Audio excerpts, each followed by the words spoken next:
اعوذ باللہ من الشیطان الرجیم بسم اللہ الرحمن الرحیم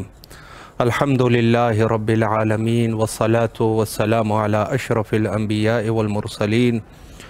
وآلہ الطیبین طاہرین المعصومین ولعنۃ اللہ علی اعدائہم اجمعین۔ امام حسین علیہ السلام فور عالمی چینل کربلا مقدسہ کے آن لائن ٹرانسمیشن پروگرام معرفت منتظر اجل اللہ تعالی فرجہ الشریف میں آپ کی خدمت میں حاضر ہیں، اور جیسے آپ کے علم میں ہے کہ ہماری گفتگو کا سلسلہ حضرت منجی عالم بشریت امام مہدی موعود اجل اللہ تعالی فرجہ الشریف کے عنوان سے جاری ہے، اور کوشش کر رہے ہیں کہ مومنین تک اس اہم پیغام کو پہنچا دیا جائے۔ البتہ تمام مومنین بحمد اللہ ان کا عقیدہ ہے، اور خود حضرت امام زمانہ علیہ السلام کی امامت جو ہے وہ ہمارے مذہب میں اساس کے طور پر اور مذہب کی بنیاد کے طور پہ مانا جاتا ہے، اور یہ تمام کے تمام مومنین اس سے بخوبی باخبر ہے، اور اچھے طریقے سے لوگوں کو یہ چیز جو ہے یقیناً ابتدا سے لے کر ایک بچے سے بھی پوچھیں گے تو اس کو بھی پتہ ہے کہ ہمارے مذہب کا اساس امامت ہے، اور امامت میں حضرت امام زمانہ علیہ السلام کی امامت یہ ظاہر ہے کہ ان اساسی اعتقادات میں سے ہے کہ جس سے یقیناً کوئی شیعہ انکار نہیں کر سکتا۔ اور اگر کوئی شخص حضرت امام زمانہ علیہ السلام کہ کسی ایک چیز میں جو شیعہ کے بنیادی اعتقادات ہے، چاہے وہ غیبت ہے، چاہے وہ ظہور ہے، چاہے وہ رجعت ہے، یا دوسرے جو چیزیں ہیں امام کی عدالت برقرار کرنا، اور یہ سب چیزیں ان میں سے کوئی ایک چیز کا اگر کوئی شخص منکر ہو جائے تو مذہب شیعہ کے ساتھ اس کا کوئی تعلق نہیں ہوتا۔ اور مذہب شیعہ میں یہی چیزیں ہے کہ یقیناً ان سب اعتقادات کو ہم نے ماننا ہے، اور ماننے کے ساتھ ساتھ ان چیزوں پر یقین رکھنا اور اعتقاد رکھنا یہ ضروری ہے۔ اور ان میں سے خود امام کے وجود ایک طرف جو ہے وہ خود امام کا وجود ہے، پھر امام کی امامت ہے، کیونکہ دیکھیں جیسے کہ حدیث میں وارد ہوا ہے کہ جو شخص اپنے وقت کے امام کو نہ پہچان سکا اور اسی حالت میں اس کی موت واقع ہو جائے تو یہ جہالت کی موت ہوتی ہے، اور جہالت کی موت ان موتوں میں سے ہیں کہ جو قرآن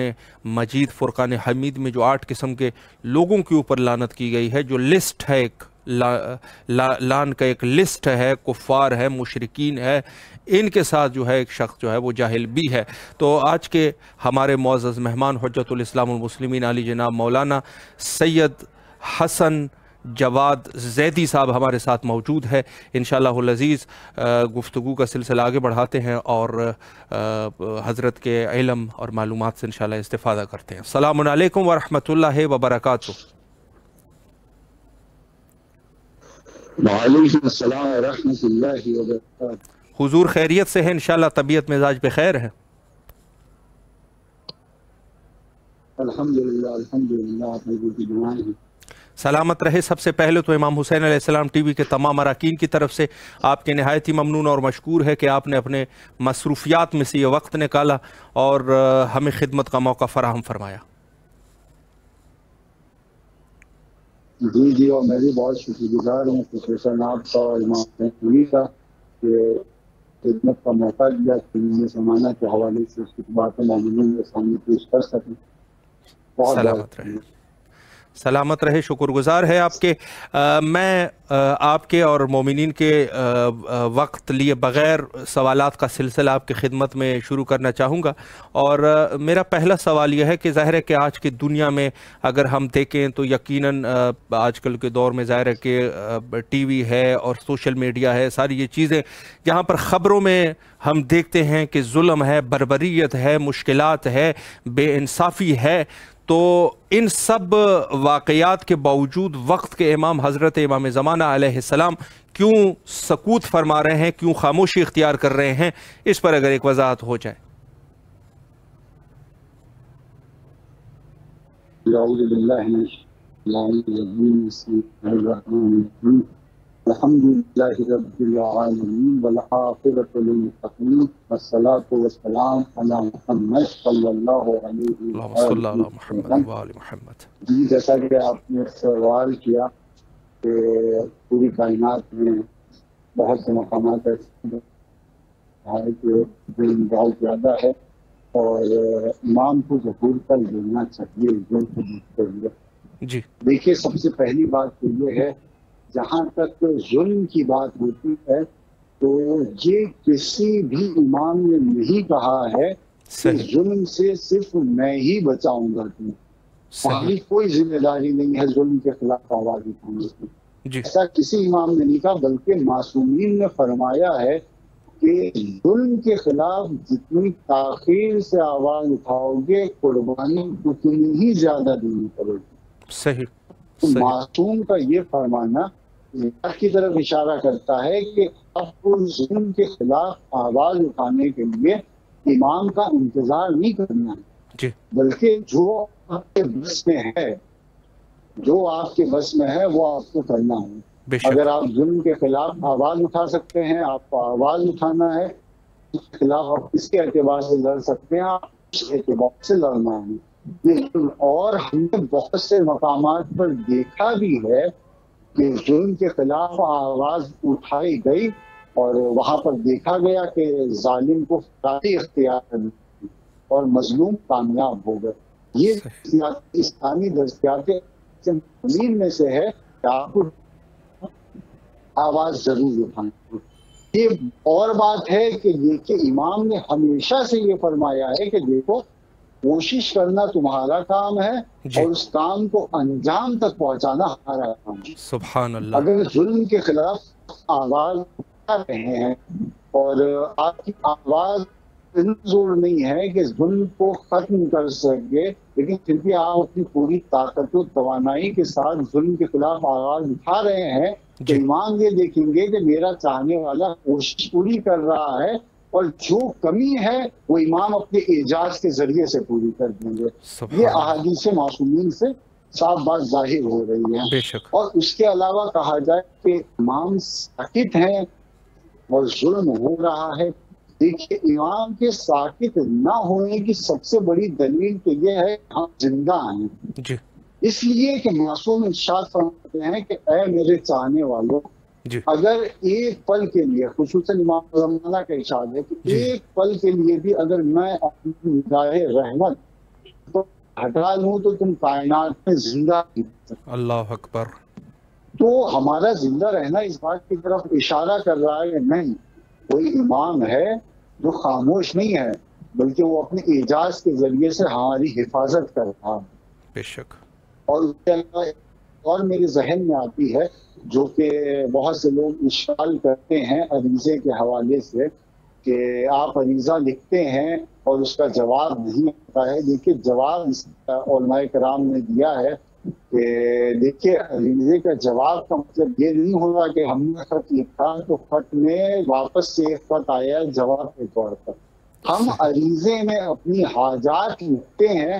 اور الحمدللہ ہماری حاجات پوری ہوتی ہے، اور وہ حاجات کا پورا ہونا اس بات کی طرف اشارہ کرتا ہے کہ ہمارا امام ساکت نہیں ہے بلکہ وہ ہمارے سوال کو سن رہا ہے اور مراد کو پورا کرتے ہوئے اس کا جواب دے رہا ہے۔ سبحان تو اللہ یہ سوچنا کہ امام ساکت نہیں ہے، امام ساکت نہیں ہے، امام ہمیشہ اپنی نگاہوں میں اپنے چاہنے والے کو رکھتے ہیں، بے اور شک جو بھی ظلم کے خلاف آواز اٹھائے گا اپنی پوری طاقت و توانائی کے ساتھ، یقیناً اگر طاقت میں کمی ہوگی تو امام اپنے اعجاز کے ذریعے سے ضرور ان چیزوں کو پورا کریں گے۔ اور رہی ظلم کی بات، ایک آخری بات اور میں کہہ دوں بسم اللہ کہ دیکھیے ظلم سے کبھی گھبرانا نہیں ہے ہمیں، صحیح اس لیے کہ معصوم نے یہ پہلے ہی کہہ دیا ہے کہ اگر تم نے ہم سے محبت کا دعویٰ کر دیا تو جی پھر پریشانیوں کے لیے آمادہ ہو جاؤ۔ صحیح بے شک تو ظلم سے بالکل نہیں گھبرا، ظلم ہو رہا ہے تو معصوم نے اس کا حل بھی بتایا ہے، بے آپ شک اس راستے پر چلیے، انشاءاللہ کامیابی ہمارا مقدر ہو اور سب کا مقدر ہوگی کامیابی۔ انشاءاللہ جی قبلہ، بہت خوبصورتی سے آپ نے وضاحت فرمائی، اور یقیناً یہی ہے کہ جو پہلے آپ نے ابتدائی نقطہ بیان فرمایا کہ جو بھی خود ظلم کو کوئی حل جو ہے وہ خود سے نکالنا ہوتا ہے، اور کہیں پر یہ نہیں موجود۔ میں اسی عنوان سے ایک اور سوال آپ کی خدمت میں عرض کروں کہ ظاہر ہے یہ تو اپنی جگہ پہ بہرحال ظلم ہے، بربریت ہے، مشکلات ہے، لیکن دوسری طرف یقیناً مومنین کی ایک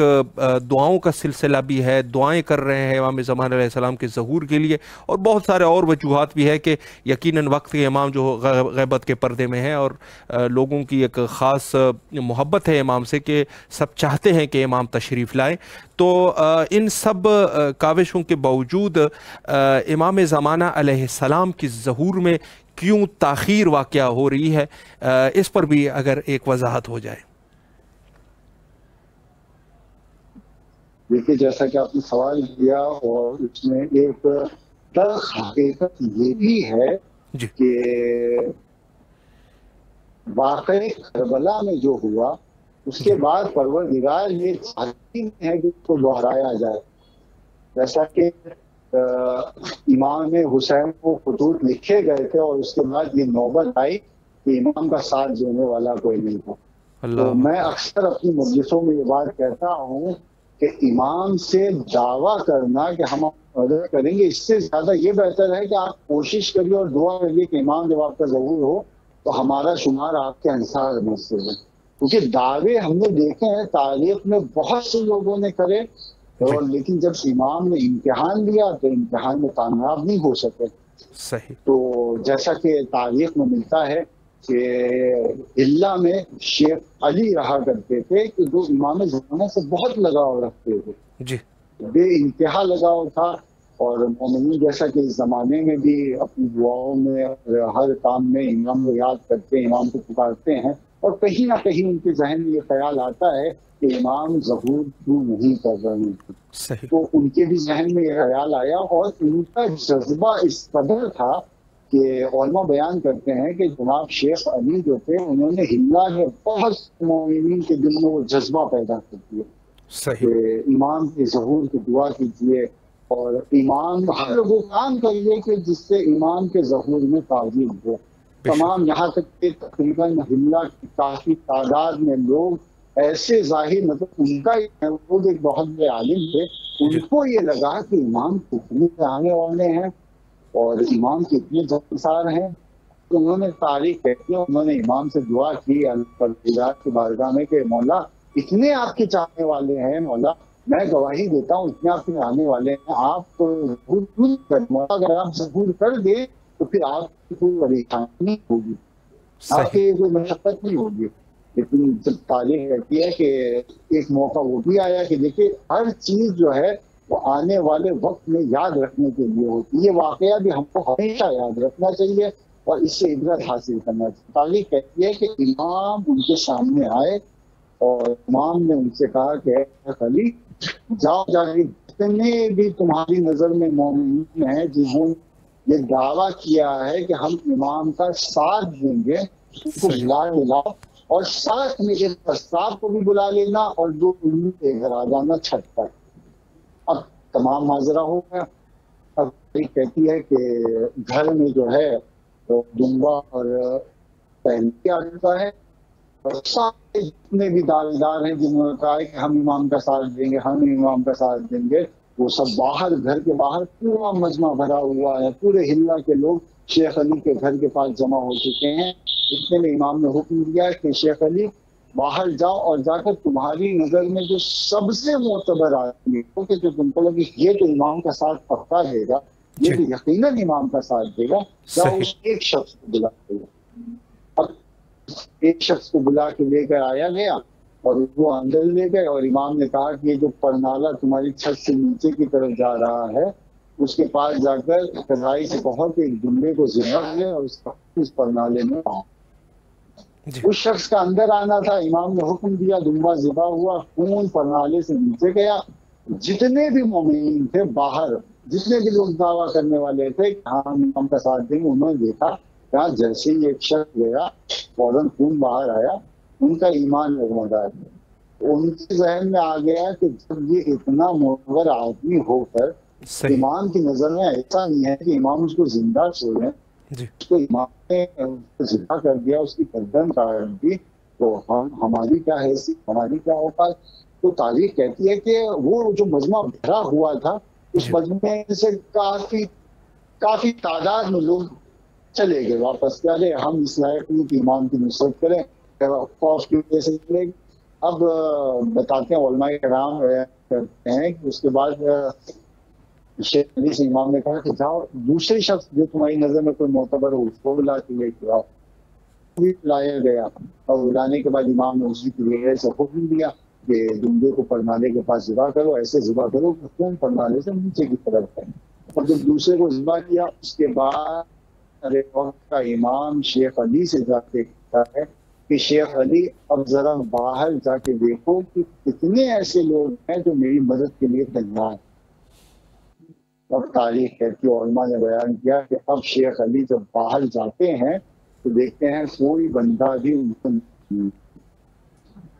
سب سے پہلی بات یہ ہے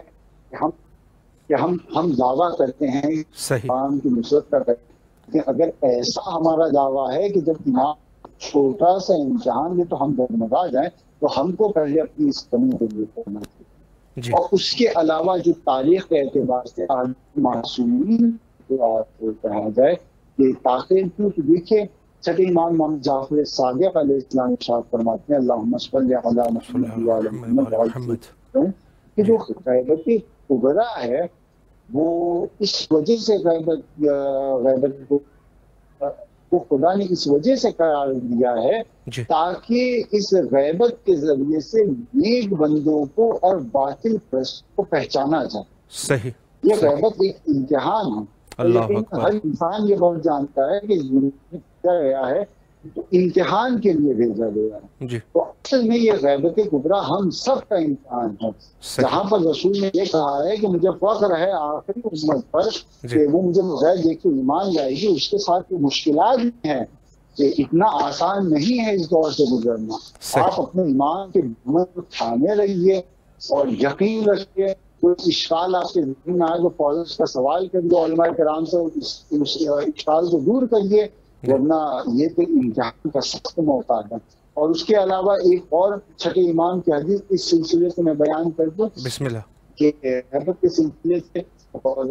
مولائے کائنات کے بارے میں یہ ملتا ہے کہ مولائے کائنات جب اپنی تلوار چلاتے تھے تو اکثر ایسا ہوتا تھا کہ وہ اپنی تلوار کا رخ موڑ لیا کرتے تھے۔ تو ان سے لوگوں نے پوچھا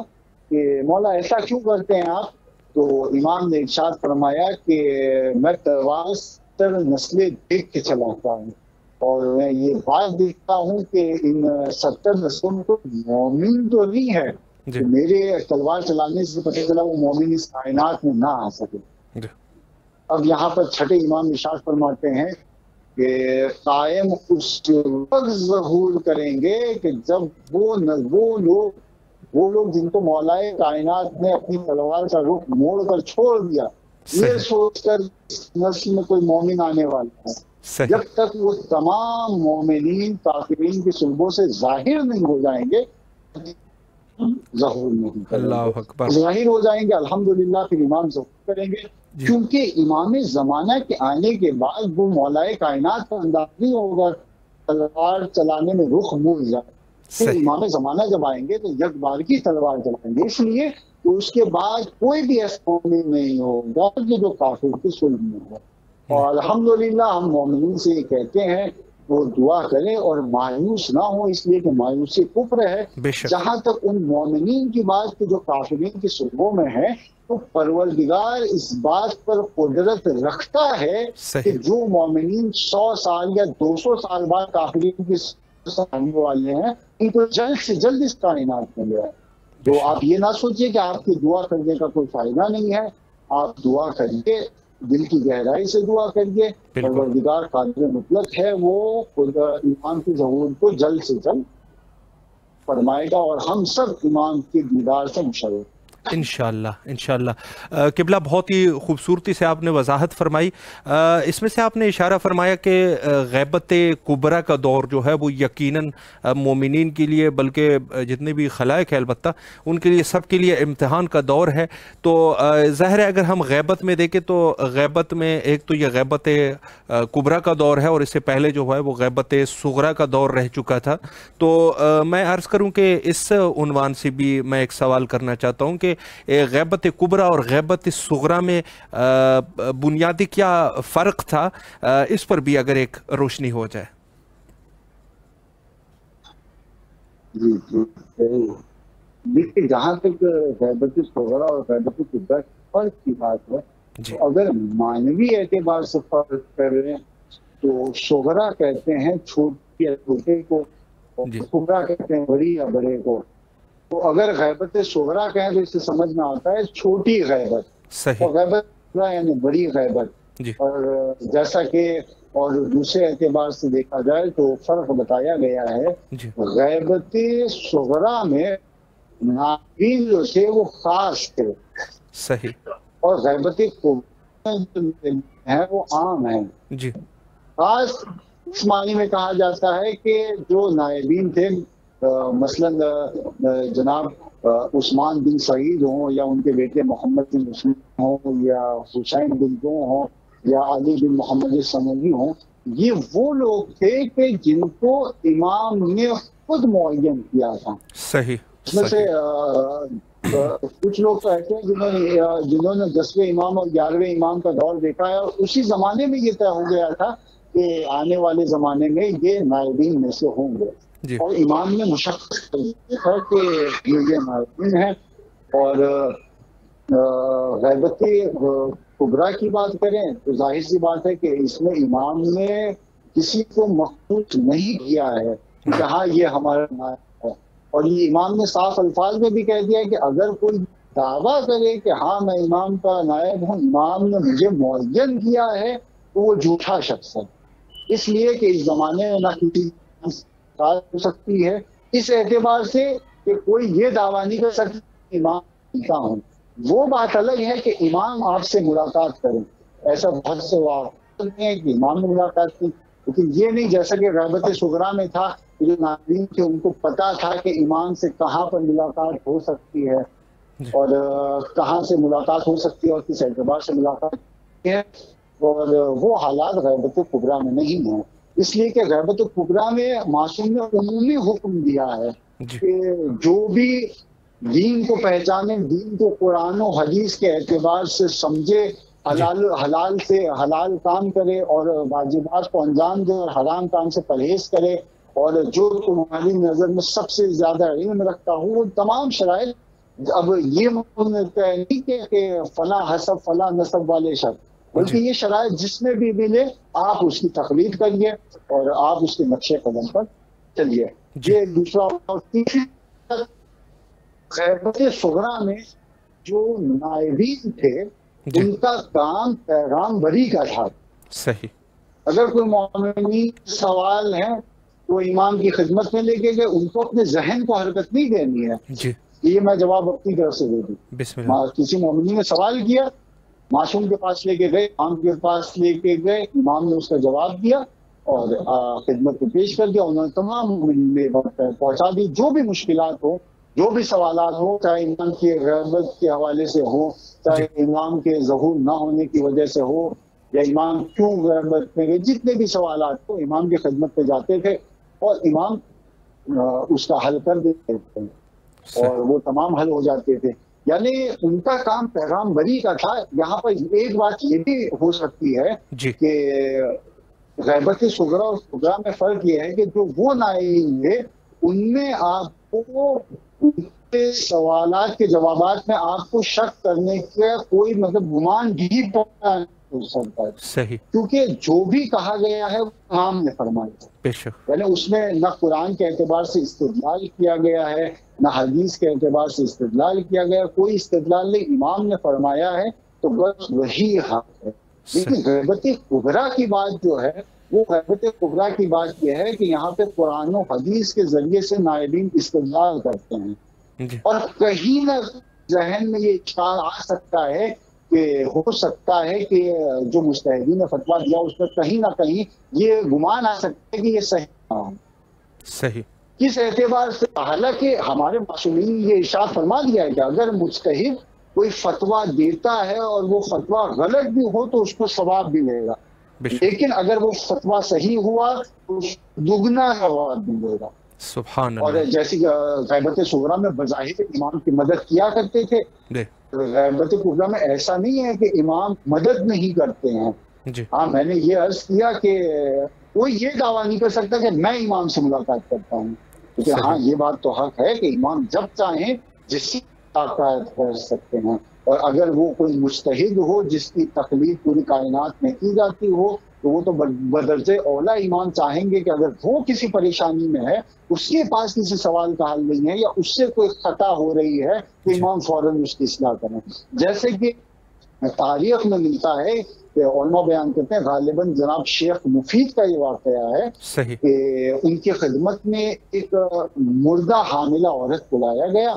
اور پوچھا گیا کہ اس کو کیسے دفن کیا جائے۔ تو جناب شیخ مفید نے ارشاد کیا کہ جیسے دفن کرتے ہیں عورت کو ویسے ہی دفن کر دیا جائے۔ تو یہ انہوں نے بتا تو دیا، لیکن کچھ دنوں کے بعد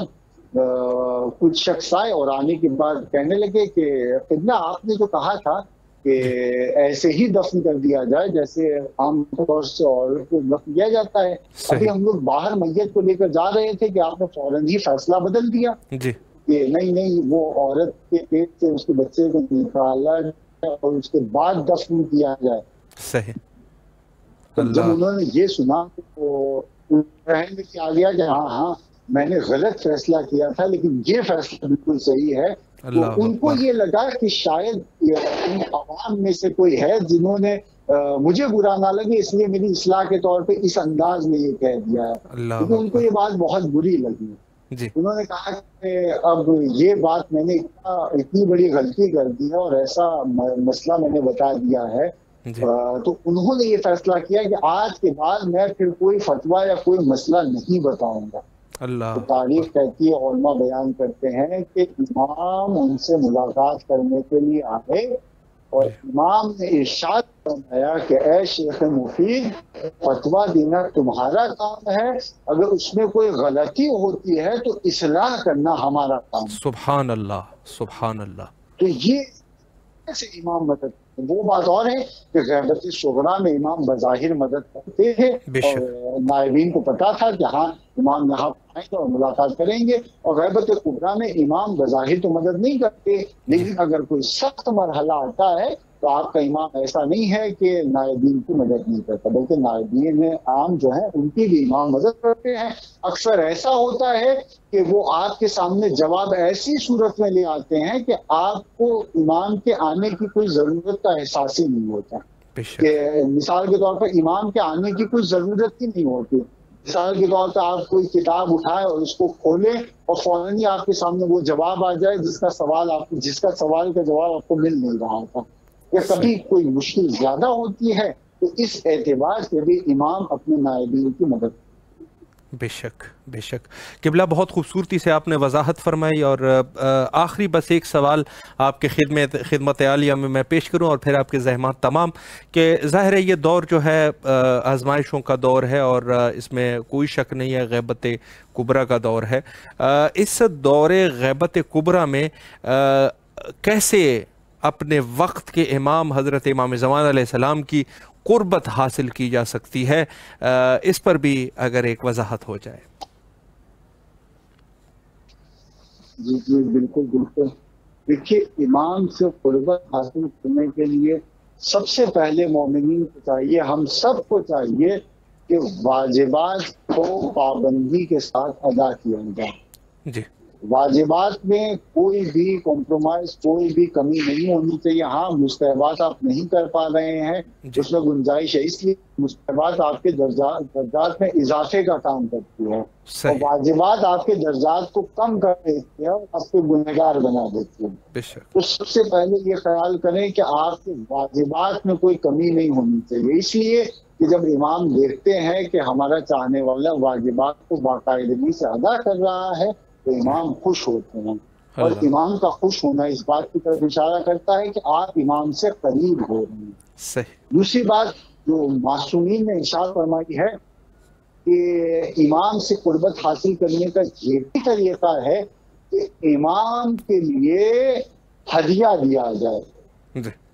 اب یہ زمانہ تو ایسا ہے، غیبت کا زمانہ ہے، اس زمانے میں بظاہر امام نہیں، اگر الحمدللہ امام کے زمانہ جب ظہور کریں گے تو ہم خود امام زمانہ کے ہاتھوں میں جو اپنی حیثیت ہوگی اس اعتبار سے ہدیہ پیش کیا کریں گے۔ لیکن اس زمانے میں بھی معصوم فرماتے ہیں کہ اگر امام نہیں ہے تو آپ امام کے چاہنے والوں کی مدد کریں، امام کے چاہنے والوں کو ہدیہ دیجیے، امام کے چاہنے والوں کی مدد کیجیے۔ اور معصوم ارشاد فرماتے ہیں کہ امام کے چاہنے والے کو امام کی قربت حاصل کرنے کے لیے اگر آپ 1 درہم بھی دے رہے ہیں تو روز قیامت پروردگار اس درہم کے بدلے کوہ احد کے برابر آپ کو ثواب عطا کرے گا۔ سبحان اللہ۔ تو یہ ایک امام نے کہا، اس سے امام کو قربت بھی ملتی ہے اور آخرت میں درجات میں اضافہ بھی ہوتا ہے۔ اس کے علاوہ اگر امام کی قربت حاصل کرنی ہے تو بہت سی ایسی دعائیں ہیں، بلکہ میں تو یہ کہوں گا جو بھی دعائیں امام زمانہ سے مخصوص ہیں، زیارات ہیں جو کہ امام سے مخصوص ہیں، ان کو اپنی عام زندگی میں، عام عبادت میں شامل کریے، اس لیے کہ ان کی بہت سی تاکید کی گئی ہے، جن میں سے ایک دعا یہ بھی ہے، بسم اللہ الرحمن الرحیم، یا اللہ یا رحمان یا رحیم یا مقلب ثبت قلبی علی دینک۔ اللہ اکبر۔ یہ دعا، اس کے بارے میں تو معصوم ارشاد نے فرمایا ہے کہ اس دعا کو زیادہ سے زیادہ جب بھی آپ کو موقع ملے نماز میں، یا نماز کے علاوہ اس دعا کو پڑھتے رہیں۔ اس دعا میں اشارہ ہو رہا ہے کہ پروردگار ہمارے دل میں جو تیرے دین کی محبت ہے اس کو ثابت رکھ۔ دین میں امام زمانہ کی بیان ہے، امام زمانہ کی جو طرف ہے، امام زمانہ کی نصرت کرنے کی جو آرزو ہے، وہ طرف بھی باقی ہے، وہ جذبہ بھی باقی ہے۔ تو یہ دعا آپ کی اس چیز کو مضبوط کرے گی۔ انشاءاللہ جب امام زمانہ ظہور کریں گے اور آپ اس دعا کے عادی ہوں گے تو وہاں پر کوئی بھی پریشانی نہیں ہوگی، آپ کا دل ایسا ہوگا کہ وہ امام کی نصرت کے لیے تیار ہو، آپ کے اعمال ایسے ہوں گے کہ جو امام کی نصرت کے لیے تیار ہوں۔ اور اس کے علاوہ دعا سے ہٹ کے دیکھیے، امام نے کبھی بھی صرف دعا بھی اکتفا نہیں کیا ہے کہ ہاں میرے چاہنے والوں تم میرے ظہور کے لیے دعا کرتے رہو، دعا کرتے رہو، دعا کرتے رہو، نہیں، جی، دعا کے ساتھ ساتھ آپ کو آمادگی بھی رکھنی ہے، صحیح صحیح، آپ کو تیاری کرنی ہے امام ظہور کے، امام زمانہ کے ظہور کے بعد کی۔ مثال کے طور پہ آپ اپنے گھر میں ہیں تو آپ سوچیے ذرا کہ اگر ابھی آپ کا امام ظہور کر گیا تو آپ اپنے امام کو کہاں پر بٹھائیں گے، کہاں پر لیٹنے کا انتظام کریں گے، کیا کھلائیں گے، کیا لیٹنے کا یہاں انتظام ہے وہ اس لائق ہے کہ امام زمانہ لیٹ سکیں؟ کیا جو رزق آپ کھلائیں گے وہ اس لائق ہے کہ امام زمانہ اس کو کھا سکے؟ اگر لائق نہیں ہے تو آپ کو اس سے لائق بنائیے، یہ سوچ کر کہ پروردگار میں امام زمانہ کی قربت کے لیے اپنے رزق کو اس لائق بنا رہا ہوں یا اپنے گھر کو اس لائق بنا رہا ہوں، صاف صفائی اس اعتبار سے کر رہا ہوں، اس لیے کر رہا ہوں کہ میرا امام ظہور کرے گا اور یہاں پر آئے گا تو میرا گھر اس لائق ہو کہ میرا امام گھر میں آئے، میرا بستر اس لائق ہو کہ میرا امام اس بستر پہ سو سکے، یا میں جو رزق کما رہا ہوں وہ اس لائق ہو کہ امام کی خدمت میں کھانا پیش کروں تو امام اس کو کھا سکے۔ یہاں تک کہ دیکھیے امام کے لیے آمادگی کا مطلب معصوم ارشاد فرماتے ہیں کہ دیکھیے ذرا اس بات سے اندازہ لگائیے، معصوم نے فرمایا ہے کہ ظہور تیاری کرو، صحیح، یہ نہ سوچو کہ امام کا ظہور ابھی نہیں ہوگا، ظہور کی تیاری کرو، بھلو وہ صرف ایک تیر کے ذریعے سے ہو۔ اللہ آپ ایک تیر رکھیے کہ ہاں میرا امام ظہور کرے گا تو اس تیر کے ذریعے سے میں امام کا ساتھ دوں گا۔ سبحان اللہ، سبحان اللہ۔ صرف ایک معصوم نے معمولی سے کیا، لیکن اس زمانے میں دیکھا ہے معصوم سے حدیث ارشاد فرمائی ہے، اس حدیث کے ذریعے سے آپ بہت سے مطالب نکال سکتے ہیں اور وہ یقیناً حق ہوں گے کہ معصوم نے تیر فرمایا ہے اس اعتبار سے کہ آپ امام کی نصرت کریں تو آپ کوئی بھی چھوٹا سے چھوٹا کام ہو یا بڑا سے بڑا کام ہو، آپ اس میں اس بات کہ ہاں میں یہ امام زمانہ کے لیے کر رہا ہوں تاکہ ظہور ہو جب امام کا تو اس سے امام زمانہ کو مدد مل سکے۔ مثال کے طور پر اس زمانے میں سب سے اہم چیز علم ہے. جی مثال کے طور پر آپ ایک ڈاکٹر بن رہے ہیں تو آپ اپنی پڑھائی کو اتنے جدوجہد سے کریں, اتنی زیادہ دل لگا کے کریں, یہ سوچ کر کہ امام زمانہ جب ظہور کریں گے اور ان کے لشکر میں اگر کسی کو طبیب کی ضرورت ہوئی تو ہماری طرف سے کوئی کمی نہ رہ جائے. سبحان اللہ. یا اس کے علاوہ بھی جتنی بھی لائنیں ہیں دنیاوی لائنیں جو ہیں, اس میں آپ اگر پڑھائی کر رہے ہیں, علم حاصل کر رہے ہیں, تو یہ سوچ کے علم حاصل کریے. دیکھیے امام کا ساتھ دینا یہی نہیں ہے کہ آپ صرف نماز روزہ اور یہ صرف پابندی سے کر لیے تو امام زمانہ کا آپ ساتھ دے رہے ہیں. نہیں, آپ جو علم حاصل کر رہے ہیں اس علم کو بھی یہ سوچ کر پڑھیے, اتنی دقت سے پڑھیے کہ جب امام زمانہ کا ظہور ہو تو امام زمانہ کہہ سکے کہ ہاں یہ میرا کام آ سکتا ہے. یا امام زمانہ کے لشکر میں اگر آپ ہوں تو دنیا یہ کہہ سکتی ہے کہ ہاں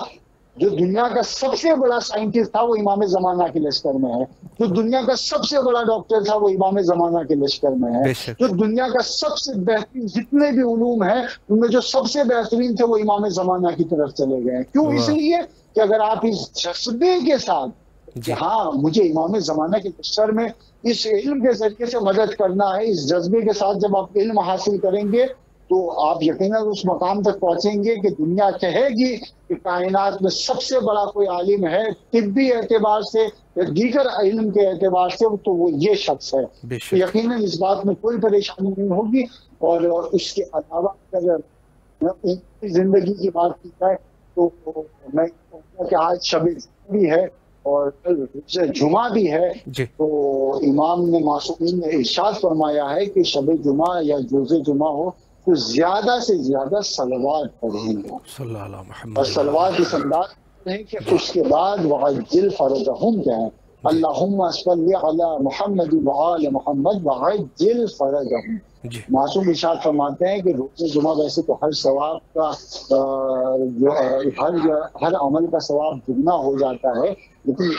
اس بارے میں تو ملتا ہے کہ یہ جو آپ صلوات پڑھتے ہیں صرف روز جمعہ کی بات ویسے نہیں, جمعے کے دن تو بہت ثواب ہے, لیکن صلوات کے بارے میں تو معصومین نے ارشاد فرمایا ہے کہ آپ زیادہ سے زیادہ صلوات پڑھیے اور اس کے بعد لفظ وعجل فرجہم نہ بھولیے, اس لیے کہ جب اس لفظ کو آپ لگا دیتے ہیں تو اس سے امام زمانہ بہت خوش ہوتے ہیں. اور یہاں تک احادیث ملتا بھی ہے کہ جو شخص صلوات کے بعد وعجل فرجہم کہتا ہے تو اگر وہ شخص اس کائنات سے چلا جائے گا امام زمانہ کے ظہور سے پہلے تو اور امام زمانہ کا ظہور بعد میں ہوگا تو امام زمانہ اس کے اس عمل کے ذریعے سے اس کو دوبارہ اٹھائیں گے اور کہیں گے کہ تم نے اپنی روزانہ کی زندگی میں میرے ظہور کی دعا کی ہے تو آج میرا ظہور بھی دیکھ لیا. تو یہ اپنی روزانہ کی زندگی میں یہ صلوات جو ہے اس کو شامل کریے. یہ سب سے آسان طریقہ ہے لیکن سب سے کارگر طریقہ ہے. بس مومن سے یہی گزارش ہے کہ اگر آپ امام سے قربت حاصل کرنا چاہتے ہیں واجبات کی پابندی کریں, کوئی بھی کام کریں تو یہ سوچ کے کریں کہ میں کام امام زمانہ کے لیے کر رہا ہوں, اس وجہ سے جدوجہد سے کر رہا ہوں, اور اس کے علاوہ امام کے نام پر لوگوں کی مدد کریں, جو مومنین امام کے سامنے والے ان کی مدد کریں. امام کا دل سے بہت کچھ ہوتا ہے, امام کی قربت بھی ملتی ہے. زیارات دعائیں جو امام سے مخصوص ہیں ان کو زیادہ سے زیادہ کریں کیونکہ ان کا اثر ہے جو آپ کے لیے مدد کرے گا کہ آپ ایمان کی نصرت کر سکیں. اور اس کے علاوہ یہ مختصر سا عمل صلوات کا اس کو اپنی روزانہ کی زندگی میں شامل کریں اور مجالس محافل میں عام طور سے جو صلوات پڑھی جاتی ہیں اس میں بھی اس کو یاد رکھیں کہ صلوات کے بعد عجل فرجہم ضرور. بے شک بے شک. قبلہ اللہ آپ کے توفیقات خیر میں اضافہ فرمائے. ایک دفعہ پھر بھی امام حسین علیہ السلام ٹی وی کے تمام اراکین کی طرف سے آپ کے نہایت ہی ممنون اور مشکور ہے کہ آپ تشریف لائے اور نہایت ہی مہم نکات پہ آپ نے اشارہ فرمایا. کربلا مقدسہ میں آپ کے لیے دعا گو ہیں انشاءاللہ اور نائب وزیارہ ہے اور آپ سے بھی التماس سے دعا کرتے ہیں. جی بہت بہت شکریہ. سلامت رہے قبلہ. فی امان اللہ. خدا حافظ. خدا حافظ. جی یہ تھے ہمارے ساتھ حجت الاسلام المسلمین علی جناب مولانا سید حسن جواد زیدی صاحب. بہت خوبصورت گفتگو فرمائی انہوں نے اور یقیناً جو صلوات کا ثواب ہے اور جو صلوات کا صلوات کے بعد یعنی خود امام زمانہ علیہ السلام کے لیے دعا کرنے کا ثواب ہے۔ تو یہ خود مرحوم امینی نے جب کتاب الغدیر تحریر فرمائی تھی اور فرمایا کہ الغدیر کتاب، چونکہ 20 سال کا عرصہ لگا تھا، اور وہ بھی آپ کی خدمت میں عرض کروں کہ مرحوم نے آخر میں یہ بھی کہا تھا، چونکہ بڑے سفر انہوں نے اختیار کیے تھے، لکھنؤ کا سفر اختیار کیا تھا، مصر بھی گئے تھے، اور وہ الغدیر حضرت امیر المومنین علیہ السلام کی خلافہ بلا فصل کو ثابت کر رہے تھے، تو انہوں نے کتاب لکھی الغدیر۔ تو اس الغدیر کتاب پر بڑا عرصہ لگا تھا، اور تقریباً 20 سال کا عرصہ لگا تھا، جو کہ مرحوم کی زندگی ظاہر ہے کہ ان کا 20 سال کا عرصہ فقط اس کتاب پر لکھنے کے لیے لگ گیا، اور اس میں 110 روایات جو ہے وہ اہل تسنن کی کتابوں سے لے کے آئے ہیں، جس سے ثابت ہوتا ہے کہ جو غدیر کے روز اعلان ہوا تھا وہ حضرت امیر المومنین علیہ السلام کے لیے اعلان ہوا تھا۔ اور یہ سب چیزیں بہرحال ان کے مخالفت میں جو یہ لوگ پھر دلیلیں لاتے ہیں، وہ کہتے ہیں نہیں یہ تو سب شیعہ راوی تھے، ہم لوگوں نے غلطی سے یہ روایات اپنے پاس لکھے، تو یہ بھی ان کی بے انصافی ہے۔ لیکن بہرحال انہوں نے ازہر میں شمس جو ہے وہ ولایت حضرت امیر المومنین علیہ السلام کو ثابت کر دیا ہے۔ البتہ یہ ثابت کرنا وہ تو ثابت ہے، جس چیز کو خدا ثابت کرے اس کی کسی کی کیا جرت ہے کہ اس کا انکار کرے۔ لیکن خود مرحوم نے یہ فرمایا تھا کہ میں روز قیامت یہ ایک شکوہ ضرور کروں گا اللہ کی بارگاہ میں کہ میری زندگی کے 20 سال صرف اس موضوع پہ چلے گئے، چونکہ یہ ولایت تو ثابت تھی لیکن ان لوگوں نے ظلم کر دیا اور اس کا انکار کر دیا، اور اس انکار کے مجھے یہ ملا کہ میں تقریباً 20 سال تک جو ہے اپنی زندگی کے قیمتی 20 سال میں نے لگا دیے اس کتاب کے اوپر، اور وہ چیز جو ثابت تھی میں نے دوبارہ ثابت کر دی، تو 20 سال کا وقت انہوں نے میرا ضائع کر دیا۔ کاش کہ یہ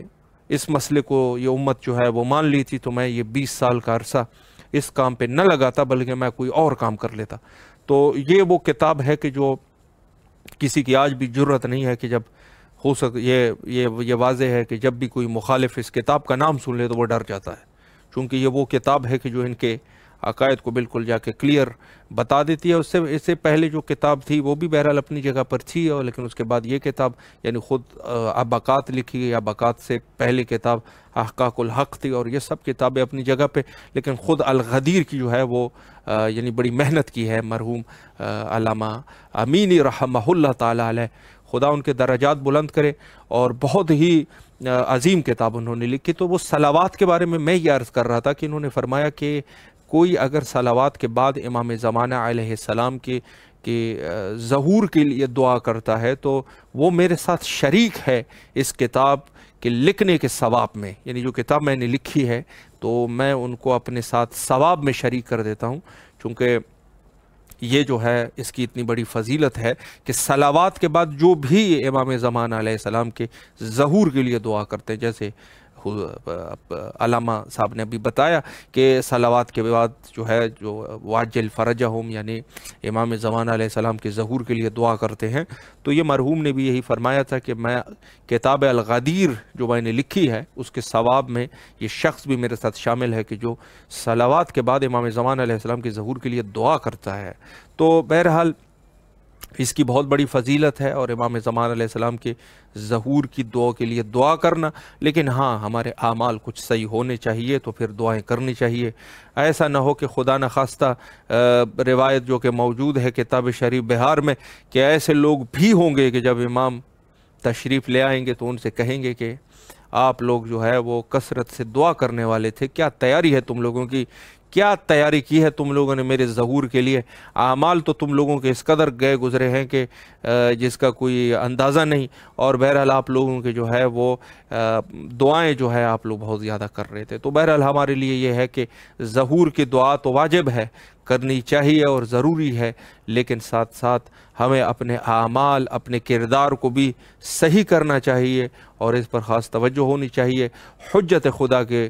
ظہور کے لیے دعا گو ہے بین الحرمین حضرت سید شہداء اور حضرت غازی عباس علیہ السلام کے بارگاہ میں، اللہم عجل لولیک الفرج۔